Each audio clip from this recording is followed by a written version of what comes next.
Domestic violence act जो हमारा घरेलू हिंसा अधिनियम है उसके अंदर लिव इन रिलेशनशिप को मान्यता दी हुई है। लिव इन रिलेशनशिप की एक डेफिनेशन होती है। ये नहीं है कि आप 4 महीने किसी के साथ हैं, 5 महीने किसी के साथ हैं, लेकिन अगर बालिग है लड़की तो उस केस में अगर पुलिस लड़के को बुलाती है तो मेरा आपसे ये सजेशन रहेगा कि आप पहले खुद न जाएं। आज हमारे पास आए हैं खास स्पीकर जिनका नाम है एडवोकेट रचना जी। रचना जी, आपको कैसा लग रहा है हमारे पास? मुझे बहुत अच्छा लग रहा है और आई एम सो हैप्पी और मैं आपसे इंस्पायर हो रही हूँ कि आपने इतने अच्छे से ये पूरा प्रोग्राम सेटअप किया है। Really really inspired. So Rachna ji, आपकी जो एडवोकेट लाइन की शुरुआत ये कब और कैसे हुई? देखिए ऐसा है विशाल जी, मेरे जो ग्रैंडफादर हैं वो लॉयर थे प्रिवी काउंसिल के टाइम के, और उसके बाद मेरे जो अंकल हैं वो भी लॉयर बने। तो मैंने देखा कि शायद ये मेरी जीन्स में आ गया था या कुछ इस तरह की बात थी, तो उस वजह से मेरा इंटरेस्ट जो था इस लाइन में डेवलप होते गया। और I think it was a natural progression कि बीए करा है तो अब एलएलबी करेंगे, क्योंकि एमए करने का मन नहीं था, इस वजह से मैंने लॉ किया। तो what inspired to you become a lawyer? I think my grandfather. My grandfather was a very, very well established lawyer. जिन दिनों सीपीएम बरार हुआ करता था, मध्य प्रदेश और महाराष्ट्र अलग नहीं हुए थे। वो अंग्रेजों के टाइम पे, जैसे मैंने आपको बताया कि प्रिवी काउंसिल के टाइम से वो लॉयर थे। तो आई थिंक उन्होंने मुझे, क्योंकि जब मैं देखती थी वो शाम को सारे क्लाइंट्स आते ही जा रहे हैं और कैसे वो क्लाइंट्स को डील करते थे और कैसे उनके बस्ते बनते थे सुबह, कैसे वो यूनिफॉर्म पहनते थे, तो वो सारी चीज़ें मुझे बड़ी फैसिनेटिंग लगती थी। तो मुझे ख्याल से कहीं साइकोलॉजिकली वो मेरे अंदर रह गई है बात कि नहीं, मुझे लॉयर बनना है। Perfect. Tell us about your best cases. Best cases as a lawyer, हाँ, बेस्ट कहना तो थोड़ा डिफिकल्ट है, क्योंकि मेरे ख्याल से वकील के पास लोग तभी जाते हैं जब वो एक्चुअली किसी समस्या में होते हैं। As you can understand, most of the cases which I handle जो है वो महिलाओं से रिलेटेड होते हैं, या तो वो घरेलू हिंसा से रिलेटेड होते हैं, या वो डिवोर्स से रिलेटेड होते हैं, या वो रेप से रिलेटेड होते हैं, या किसी भी तरीके की पॉश एक्ट है, जो भी महिलाओं से रिलेटेड जो एक्ट्स है, बेसिकली मेरा फोकस उसी के ऊपर है। और जो परी फॉर इंडिया एक बहुत बड़ा एनजीओ है, उसकी जो डोमेस्टिक वायलेंस विंग है उसकी मैं लीगल हेड भी हूँ। तो जब केसेस हमारे पास आते हैं तो वो कई बार बुरा भी लगता है उन बातों को सोच के। तो मैं बेस्ट केस तो नहीं कह सकती, पर मैं ये ज़रूर कह सकती हूँ कि मैंने अपने जितने भी केसेस मेरे पास आए, हर केस में मैंने अपना बेस्ट फुट फॉरवर्ड दिया है। मैंने कहीं कोई कमी नहीं छोड़ी है, ना ही मैंने कभी किसी भी लड़की को फाइनेंशियली चीट करने की कोशिश करी, ना ही मैंने कभी उस लड़की को ये बताया कि आपको हम इतना दिला सकते हैं। नहीं, आपका जो स्टेटस है, जहाँ पे आप खड़ी हैं जब आप मेरे पास आई हैं, तो मैं उनको पूरी क्लैरिटी देती हूँ फर्स्ट लीगल कंसल्टेशन में कि यहाँ से आगे आपकी गाड़ी नहीं चल सकती। तो आप तय कर लीजिए कि आपको कितना आगे अपने केस में जाना है। तो all the cases are good, आप कह ही नहीं सकते कि एक केस मेरे दिल के करीब है, लेकिन मैं उन कहानियों को नहीं बता सकती क्योंकि राइट टू प्राइवेसी का मैटर है। सो मैम, आजकल ना एक बहुत बड़ी परेशानी का सामना करना पड़ रहा है लोगों को, living relationship. So as a आप एडवोकेट होने के नजरिए से इस समस्या का समाधान या इस समस्या को कैसे देखते हैं? देखो, पर से अगर हम समय के साथ आगे बढ़े तो लिव इन रिलेशनशिप में कोई प्रॉब्लम नहीं है। दूसरी बात ये है लिव इन रिलेशनशिप्स के साथ कि डोमेस्टिक वायलेंस एक्ट जो हमारा घरेलू हिंसा अधिनियम है उसके अंदर लिव इन रिलेशनशिप को मान्यता दी हुई है। कोई भी जो लिव इन पार्टनर है वो एग्जैक्टली उसी तरीके से डोमेस्टिक वायलेंस एक्ट के अंदर अप्रोच कर सकता है कोर्ट्स को, या जो प्रोसीडिंग्स होती हैं, जो भी काउंसलिंग और ये वो automatically the live in relationship is included very much in this. But live in relationship की एक डेफिनेशन होती है। ये नहीं है कि आप 4 महीने किसी के साथ हैं, 5 महीने किसी के साथ हैं, कभी आप अपने घर आ गए, कभी आप उसके घर चले गए, बस आप एक ट्रैवलिंग पे गए हैं तो you are like a live in partner, लड़ाई हो गई या फिर no. Live in relationship means you should be moving around in the society as a husband and wife. अगर उसके बाद आपकी शादी हुई है नहीं हुई है वो अलग बात है, उसको लिव इन रिलेशनशिप माना जाता है, उसमें कंटिन्यूटी देखी जाती है। तो लीगली आपको राइट है डोमेस्टिक वायलेंस एक्ट के अंदर, लेकिन आपको प्रूव करना पड़ेगा। जैसे आपके बैंक अकाउंट से आप मिलके रेंटल दे रहे हैं, आप घर में, मतलब आपके फ्रेंड्स जानते हैं कि दे आर नॉट मैरिड, पर वो बिल्कुल वैसे ही हैं जैसे कि एक मैरिड कपल है। आपको सोसाइटी में उस तरह की रिस्पेक्ट मिलती है। अगर आप उस तरह की लिव इन रिलेशनशिप रखते हैं तो उसे मान्यता है कानून में में, ये हॉप एंड हॉप ऑफ में नहीं है। सेकेंडली मुझे ऐसे लगता है कि अगर आज की जनरेशन को लिव इन रिलेशनशिप का इतना शौक है तो पेरेंट्स की कंसेंट से अगर जाएंगे तो वो सेफ है। अगर पेरेंट्स की कंसेंट से नहीं जाएंगे तो जो फिजिकल डैमेज आपको हो सकता है, जो हमने रिसेंट में भी इतने हीनियस केसेस देखे हैं, ये तो वो देखे हमने केसेस जो सामने आ गए। बहुत से ऐसे केसेस हैं जहाँ लड़कियों को मारा जाता है, पीटा जाता है, गाली गलौज की जाती है, हर चीज जो घरेलू हिंसा के अंतर्गत डाली गई है वो सारी की सारी उनके साथ होती है। लेकिन वो ये सोचते हैं कि मुझे इसके साथ नहीं रहना, अब मैं अलग जाती हूँ, मैं दूसरा पार्टनर ढूंढूंगी। तो वो रिलेशनशिप आपकी लड़ाई झगड़े में खत्म हो गए, इस तरह से हो जाती है। तो आप यानी आप कोर्ट में अप्रोच नहीं करते हैं, कुछ भी नहीं होता है, तो आप अपने पेरेंट्स के पास, फिर आप साइकोलॉजिकली डिस्टर्ब हो जाते हैं ऐसी सिचुएशन में। अगर आपके साथ कुछ बहुत बड़ी बात नहीं हो रही है तो आप साइकोलॉजिकली इतने ट्रॉमेटाइज हो जाते हैं, आपकी सेल्फ एस्टीम नीचे गिर जाती है, आप काउंसलर्स के पास बहुत ज्यादा जाने लगते हैं, आप बस एक जगह से दूसरी जगह भटकते रहते हैं। तो मेरा ऐसा सोचना है कि आप अपने पेरेंट्स के कंसर्न से, आपके घर में जो भी सीनियर मेंबर्स हैं, अगर वो आपको कंसर्न देते हैं तो आप सेफ एनवायरनमेंट में सेफ तरीके से लिव इन रिलेशनशिप में रहिए। So this is my advice and that is what I very strongly believe in, and मैं इस पॉइंट ऑफ व्यू से हटूंगी नहीं। सो मैम एक ये भी परेशानी है आज के टाइम में, मतलब अगर आप माने तो बहुत से लोग कॉर्पोरेट कल्चर, एमएनसी कल्चर या मैन्युफैक्चरिंग कल्चर में जॉब करते हैं।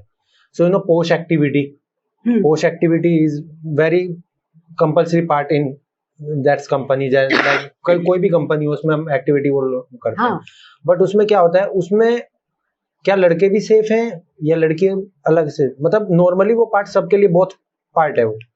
नहीं, पॉश एक्ट जो है, जैसे घरेलू हिंसा अधिनियम है, पॉश एक्ट है, मैटरनिटी बेनिफिट एक्ट है, ये कुछ एक्ट है जो सिर्फ महिलाओं के लिए बने गए। पॉश एक्ट भी जो है वो महिलाओं के लिए ही बना हुआ है। पॉश एक्ट में ये है कि आपके अगर वर्क प्लेस में आपके साथ किसी भी तरीके की हिंसा होती है, चाहे वो मानसिक है चाहे वो फिजिकल है, किसी भी तरीके की अगर हिंसा होती है तो आप अंडर पॉश एक्ट आप जा सकते हैं और वहां आप अपना रिलीफ क्लेम कर सकते हैं।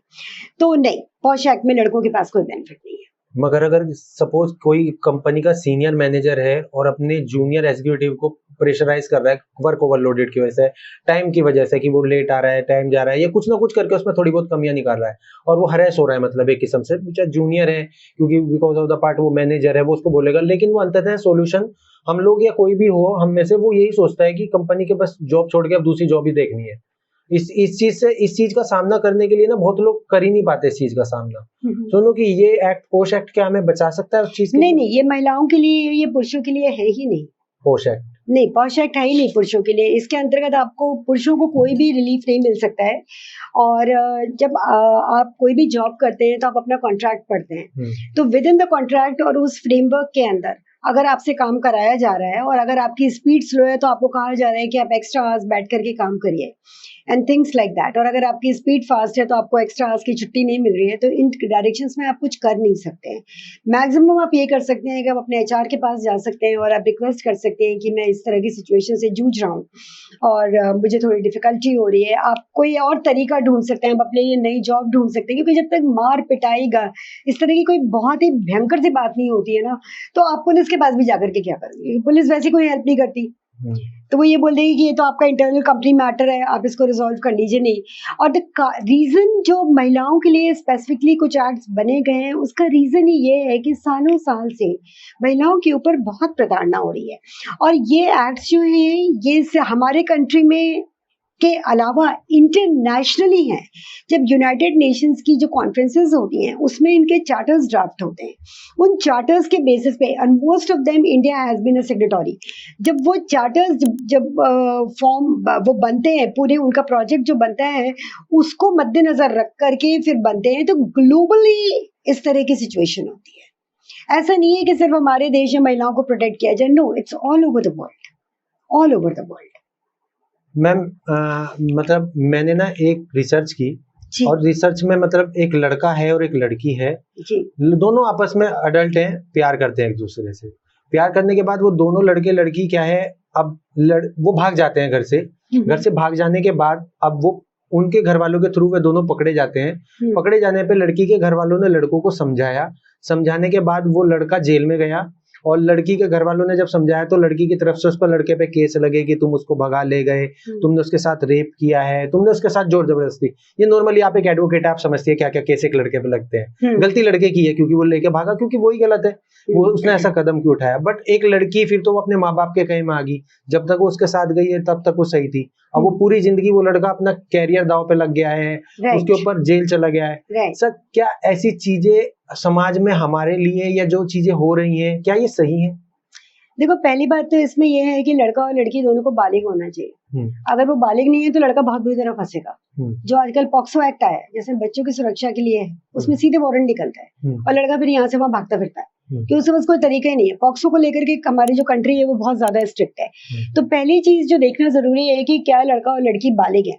अगर लड़का और लड़की बालिग है तो और अगर वो भाग रहे हैं तो डेफिनेटली उसमें लड़की की कंसेंट है। अगर वो नाबालिग है तो पॉक्सो हो गया, वो बिल्कुल ही डिफरेंट स्टोरी हो गई। अगर वो साथ में भागे हैं तो वो इसमें डेफिनेटली लड़की की कंसेंट है। तो अगर ये एक अच्छा लॉयर रखेंगे तो वो इतने लंबे और इतनी पूरी चीजों के थ्रू गुजरना नहीं पड़ेगा। और जहां तक वो रेप के इल्जाम की बात कर रहे हैं, वो उसको प्रूव करना इतना आसान नहीं होता है। अगर किसी लड़की के साथ रेप हुआ है तो उसको 7-8 घंटे के अंदर, आई थिंक 6 आवर्स या एक सर्टेन पीरियड होता है, विद इन दैट पीरियड जो कि अंडर 8 आवर्स है, you have to go for a legal medical analysis, which means कि एक सरकारी जो डॉक्टर है वो आपका पूरा मेडिकल एनालिसिस करेगा, वो आपके अंदर से स्वॉब्स लेगा और ये पता करेगा, क्योंकि उतनी देर ही जो है स्पर्म अलाइव रहता है और उतनी देर ही जो है वो बॉडी में वो पूरी अगर कोई उनके बीच में रेप हुआ है तो वो सारी सिचुएशन अलाइव रहती है, जो भी फिजिकल जिस तरह से भी है। तो अगर वो एग्जामिनेशन नहीं हुआ है तो फिर इस केस में वो रेप हो नहीं सकता। एग्जामिनेशन होने के बाद रिपोर्ट क्या आई है, क्या वो लड़की बालिग थी, क्या वो किसके वो कंसेंट से गई थी, अगर वो कंसेंट से गई थी तो माँ बाप के दबाव में आकर के वो ऐसे बोल रही है, ये सारी चीजें जो होती है ना पुलिस को बहुत अच्छे से पता होती है, क्योंकि उनके यहाँ रोज के 2 केसेस ऐसे आते हैं। बिल्कुल बिल्कुल कि ये हमारे गांव खेड़े में, तो गांव स्पेशली जो हमारे यहाँ अर्बन विलेजेस है वहाँ ये ज्यादा ही होता है कि इनका लड़का हमारी लड़की को भगा करके ले गया है और उसने उसके साथ ये कर दिया, किडनैपिंग कर दी, ये कर दी, वो कर दी, अब आप हमारी लड़की हमारे कंट्रोल में और हम जो चाहेंगे वो बोलेगी। तो देयर आर मेनी फैक्टर्स और उसमें मैं सबसे बड़ी बात आपको ये कहूंगी कि अगर कभी भी कोई लड़का और लड़की बालिग है और वो इस तरह से जाते हैं, अगर नाबालिग है तब तो लड़का फंसा बहुत बुरी तरह, लेकिन अगर बालिग है लड़की तो उस केस में अगर पुलिस लड़के को बुलाती है तो मेरा आपसे ये सजेशन रहेगा कि आप पहले खुद ना जाएं, क्योंकि आपके अरेस्ट की एप्रीहेंशन है वहां पे, क्योंकि वो लड़की ने वहां जाके किडनैपिंग ये वो जो भी उसके पेरेंट्स ने कहा वो कह दिया। पहले आप एक बार अपने लॉयर को भेजें या फिर आप अपने किसी फ्रेंड को भेजें या किसी ऐसे रिश्तेदार को भेजें जिस पर आप ट्रस्ट कर सकते हैं, और पहले वहां पुलिस थाने में जाके पूरी कहानी पता करके आइए। अगर आपको ये एप्रीहेंशन है कि हाँ अगर आपको इमीडिएट अरेस्ट किया जा सकता है, स्पेशली अगर आपने एक्चुअली कोई क्राइम नहीं किया है, वो लड़की दबाव में कह रही है और उस दबाव में आकर के या किसी और कारण से, डेफिनेटली आपको दिमाग से काम लेना पड़ता है। आप अपने इमोशंस, नॉर्मली क्या होता है लीगल फील्ड में आप अपने इमोशन से काम नहीं लेते हैं, आप अपने दिमाग से काम लेते हैं। लीगल इंडस्ट्री में इमोशन की कोई जगह नहीं है मतलब एवरीबडी अंडरस्टैंड्स कि आप किस इमोशनल से, पर जब आप कचहरी में होते हैं और आप जिरा कर रहे होते हैं तो उस टाइम पे सिर्फ आपके फैक्ट्स और आपका लॉ यही काम आता है। कोई भी लॉ किसी भी इमोशन को एंटरटेन नहीं करता। मैंने ऐसा फील किया, मैंने ऐसा सोचा, मेरी ये थिंकिंग थी, वो आप जरा साइड में रख के जाइए। यहाँ आप किताब उठाइए और उसमें देखिए आप कहाँ फंस रहे हैं और कहाँ से निकल सकते हैं। मैम मैंने ना एक दिन एक पुलिस वाला देखा और बहुत बरसात हो रही थी। वो पुलिस वाला ना पूरी बारिश में पानी भर रहा था, वो बीचों बीच उस जगह खड़ा था कि गड्ढे से थोड़ी दूर, और वहां पे जब गड्ढा हो रहा है तो वो कुछ लगा भी नहीं सकता, इतना पानी भरा हुआ है। उसके पैरों तक पानी आ रहा था, मतलब आधे पैर उसके पानी में डूब रहे। और बारिश थोड़ी हल्की हल्की हो रही थी, वो लोगों को एक झंडा देके सपोर्ट कर रहा था कि इधर से मत जाओ, बट लोग जा रहे थे। लेकिन कहीं ना कहीं लोग कहते हैं कि पुलिस गलत है, और मैं उस दिन हकीकत में माना कि पुलिस बहुत अच्छा काम करती है। हालांकि उसकी रिस्पॉन्सिबिलिटी थी या नहीं थी, लेकिन वो जो काम कर रहा था ना, वो किसी ना किसी को चोट से बचा रहा था। कि किसी को गड्ढे में गिर के चोट लगे, पानी भरा हुआ है, गंदा पानी है, वो लेकिन खुद नंगे पैर, मैंने इसको देखा, उसने अपनी पैंट चढ़ा रखी थी कि यूनिफॉर्म खराब ना हो, और पैंट ऊपर चढ़ा के वो एक रास्ता दिखा रहा था लोगों को कि इधर से मत जाओ, इधर एक गड्ढा है। रेड कलर का उसने एक रुमाल हाथ में ले रखा था, कोई डंडा भी नहीं था उसके पास, और लोग उसको फॉलो भी कर रहे थे। सो पुलिस हमारे जीवन में कितना महत्व रखती है। पता है, मैं आपको एक बताऊं, मैं पुलिस फोर्स में जितने भी लोगों से मैं अभी तक मिली हूँ, एज ए ह्यूमन बीइंग वो मुझे खराब नहीं लगे। मुझे हमेशा ऐसा लगा वो हम में आपके बीच के ही लोग हैं और वो हमारे और आपके बीच में से उठ के ही जाते हैं। पर जब आप उस कुर्सी पे बैठते हैं और जब आपके पास किसी तरीके का दबाव आता है, आपके पास कोई ऊपर से किसी एमएलए का, किसी एमपी का, किसी मिनिस्टर का, किसी ऑफिसर का, अगर उनके ऊपर दबाव आता है, हर इंसान को छोटी सी तनख्वाह होती है, हर इंसान को अपना घर चलाना है, वो भी एक इंसान है, उसके आंखों के सामने भी उसके बच्चों की एजुकेशन है, उसके आंखों के सामने उसकी सेविंग्स है, बहुत सारी इस तरह की चीजें होती हैं। तो होता क्या है कि उनको लगता है कि इस केस को अगर मैं ज्यादा प्रेशर ना भी डालूं तो भी क्या फर्क पड़ना है, तो उन कंडीशन से मुझे कई बार ऐसा लगता है कि वो सिचुएशन को डाइल्यूट कर देते हैं। सेकेंड चीज ये, कई सारी चीजें, जैसे फॉर एग्जाम्पल घरेलू हिंसा है। घरेलू हिंसा में जब भी लेडीज हाथ पांव मारती, रोती पीटती जब भी जाती हैं पुलिस के पास, क्योंकि पिट गई, ये हो गया, वो हो गया, इधर से खून, उधर से ये, और फिर चली गई पुलिस के पास, तो अब फिर वहां से कहती है कि पुलिस ने हमारा साथ नहीं दिया। उसका एक स्पेसिफिक रीजन है, क्योंकि सुप्रीम कोर्ट ने प्रॉपर गाइडलाइंस दी हुई है कि अगर घरेलू हिंसा का मामला आता है, 498A का मामला आता है, तो ये आपकी गाइडलाइंस है, इसे आप बाय हार्ट कर लीजिए, इसी के बेसिस पे आपको चलना है। ऐसे नहीं है कि किसी लड़की ने अगर कह दिया और आपने जाकर के उसके हस्बैंड को अरेस्ट कर लिया। तो वो एक बहुत डिटेल, बहुत इन डेप्थ, और वो जो गाइडलाइंस हैं वो अभी भी वैलिड है और वो आगे भी वैलिड रहेंगी। तो पुलिस को उस गाइडलाइंस के हिसाब से चलना पड़ता है। इस तरह से अगर किसी और मैटर्स में भी आई है कोई सुप्रीम कोर्ट की गाइडलाइंस, तो डेफिनेटली तो दूसरा रीजन ये होता है कि if there are specific guidelines of Supreme Court, then in that case उनको उन गाइडलाइंस के हिसाब से चलना होता है। तो और जहां तक मुझे ऐसा लगता है कि लोग जो पुलिस के पास जाते हैं, कई बार सिर्फ ये हो जाता है कि दो लोगों के बीच में दुश्मनी है, चलो मैं पुलिस के साथ अपनी सेटिंग सेट करता हूँ और मैं सामने वाले को डराता धमकाता हूँ। कई बार लोग सिर्फ इसलिए जाते हैं। कई बार बहुत कम मैंने देखा है कि बिल्कुल जेन्युइन रीजन भी होता है कि आप पुलिस के पास जाते हैं, तो आई ऑलवेज फील कि पहली चीज तो ये है कि आप कभी भी पुलिस के साथ इंटरेक्ट करें तो अपने तेवर ना दिखाएं, क्योंकि उनके पास आप उनको ड्यूटी से रोकने के लिए जो वो वाला जो सेक्शन होता है उसमें वो बड़े पक्के और माहिर होते हैं। ठीक है, एक तो आप कभी उनको तेवर अपने ना दिखाएं, और दूसरा एक्चुअली पुलिस कोर्ट कचहरी आप एग्जैक्टली तभी करें जब आपको लगता है कि ये जेन्युइनली रिक्वायर्ड है। सिर्फ किसी को सबक सिखाने के लिए, अगर आप सबक सिखाने के लिए करोगे तो आपको पता है कि आपकी गाड़ी कहाँ तक जानी है।